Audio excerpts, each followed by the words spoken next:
کہ حضرت شاہ ولی اللہ محدث دہلوی رحمۃ اللہ علیہ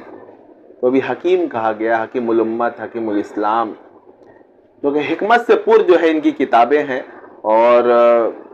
بے شمار جو ہے وہ حقائق اور دقائق جو ان کی کتابوں میں ملتے ہیں، جو اس سے قبل جو ہے کسی اور کتاب میں آپ کو جو ہے اتنی باریکی نہیں ملے گی۔ اول تو یہ ہے کہ بہت سے علماء جو ہے، جو بہت اوپر گریڈ کے بھی علماء ہیں، وہ ان کی کتابوں کو سمجھنے سے آ رہی ہیں، تو مجھ جیسا ایک عام سا قاری جو ہے وہ کیا سمجھے؟ تو ہمات جو ہے وہ جب نظر سے گزری تو اس کی بعض چیزیں جو قابل فہم تھی اس کو درج کر لیا تاکہ آپ سے جو ہے اس کو شیئر کیا جا سکے۔ تو آئیے ہمات کا کچھ جو ہے وہ اقتباس جو کہیں کہیں سے جو ہے وہ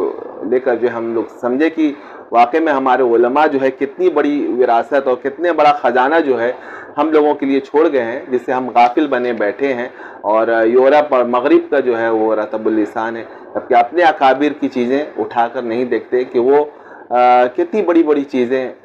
آج ہم لوگ بھی جو ہے ایجاد اور انوینشن کے جو ہے وہ لائق نہیں رہے، بلکہ مقلد بن گئے، ان معنوں میں کہ بس دوسرے کے پیچھے وہ چلنا ہے، خود ایجاد کرنا نہ۔ تصنیفات، ابھی جو تصنیفات ہو رہی ہیں وہ کیا تصنیفات ہیں؟ وہ سب جو ہے بلکہ ادھر ادھر کی چیزیں لے کر کے جمع کر کے وہ کتابیں جو ہے بس وہ چھاپ دینا ہے۔ تو اس لیے ان سب کتابوں کو بھی آپ دیکھیے کہ کوئی اہمیت نہیں، کتابیں اردو کی چھپتی ہیں اور یوں ہی جو ہے وہ تلف ہو جاتی ہیں یا وہ مفت میں بانٹ دی جاتی ہیں۔ لیکن آج بھی دیکھیے حضرت شاہ ولی اللہ محدث دہلوی کی جو کتب ہیں وہ ہاتھوں ہاتھ لی جاتی ہیں، کیونکہ یہ واقعی میں تصنیف ہے اور بہت مطلب جو ہے حقائق اور ایسی چیزوں سے جو ہے پردے اٹھائے گئے ہیں کہ وہ عام آدمی کے وہ